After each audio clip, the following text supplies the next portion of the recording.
दोस्तों सब्सक्राइब करें और देखें रोजाना दिल दहलाने वाली कहानी और बेल आइकन प्रेस करना ना भूलें। दोस्तों, हमारी आज की कहानी के लेखक है रोहन यादव। दोस्तों,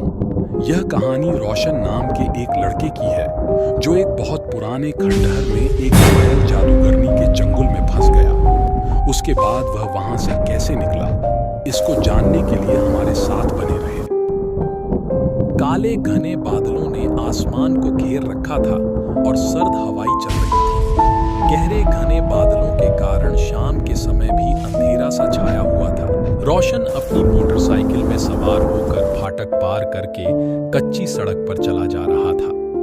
जब वह शहर से चला था तो दिन ढलना शुरू हो चुका था और आसमान में दूर बादल इकट्ठा होते दिखाई दे रहे थे। रोशन के घर से निकलने से पहले ही उसके मम्मी पापा ने रोशन को कहा था कि वह भारतीय सर्वेक्षण पुरातात्विक खुदाई को देखने का प्रोग्राम अगले रविवार को बना ले, पर अगर उसे अभी जाना ही है तो वह मोटरसाइकिल के बदले ट्रेन से चला जाए। पर रोशन ने अपनी माता पिता की एक न सुनी,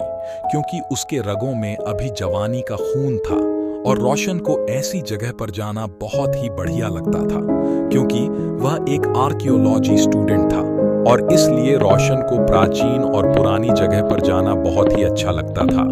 और जब रोशन को पता चला कि उसी के शहर में भारतीय पुरातात्विक सर्वेक्षण के द्वारा खुदाई हो रही है, तो वह सब्र ना कर सका और वहां के लिए फौरन जाने का मन बना लिया। जहां पर रोशन की क्लासमेट और उसकी मंगेतर रोशन को बहुत समझाती है कि वह आज इस सफर पर न जाए, और अगर रोशन को इस सफर के लिए जाना ही है तो वह ट्रेन से चला जाए। पर रोशन यहाँ पर किसी की नहीं सुनता है और अपनी बाइक में बैठकर अपने सफर के लिए निकल जाता है। और अभी रोशन को बाइक चलाते चलाते कुछ ही समय बीते होते हैं, जहाँ पर वह देखता है कि आसमान में काले काले बादल एक जगह इकट्ठा हो रहे हैं और बहुत ही ज्यादा अंधेरा हो चुका है, मानो जैसे कि बहुत तेज आंधी आने वाली है। इसलिए रोशन अपनी बाइक को बड़ी तेज स्पीड में हाईवे में चला रहा था और काफी समय के बाद हाईवे का रास्ता खत्म हो जाता है, जिसके बाद रोशन को अपनी बाइक को कच्ची सड़क में उतारना पड़ता है।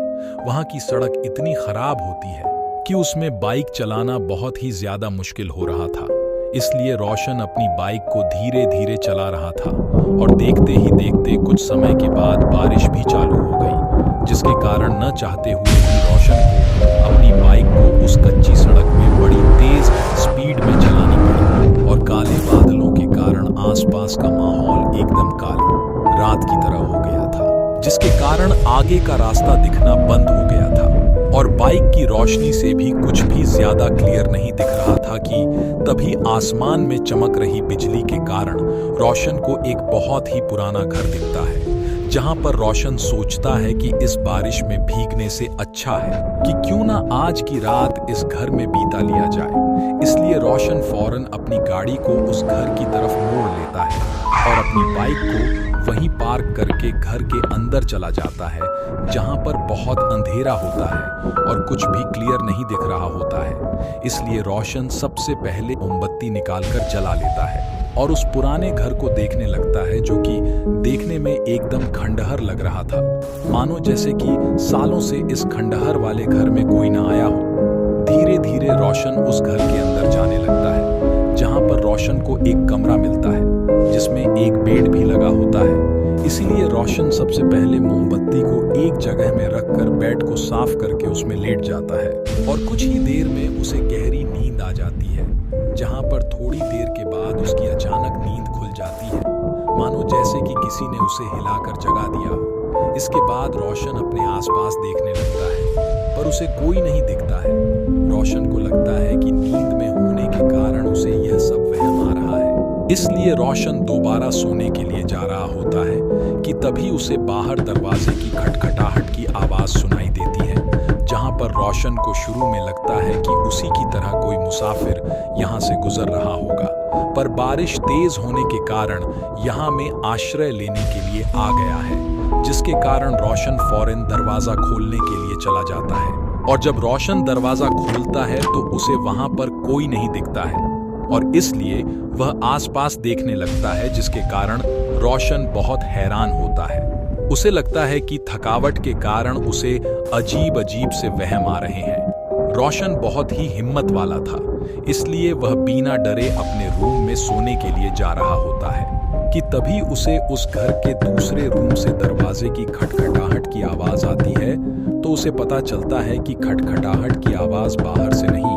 बल्कि घर के दूसरे रूम से आ रही है, जहां पर थोड़ी देर के बाद किसी लड़की की पतली सी आवाज भी आने लगती है, जिसे सुनकर रोशन बहुत ही ज्यादा डरने लगता है, क्योंकि रोशन ने पहले ही इस पूरे घर के एक एक रूम को अच्छी तरह देख लिया था,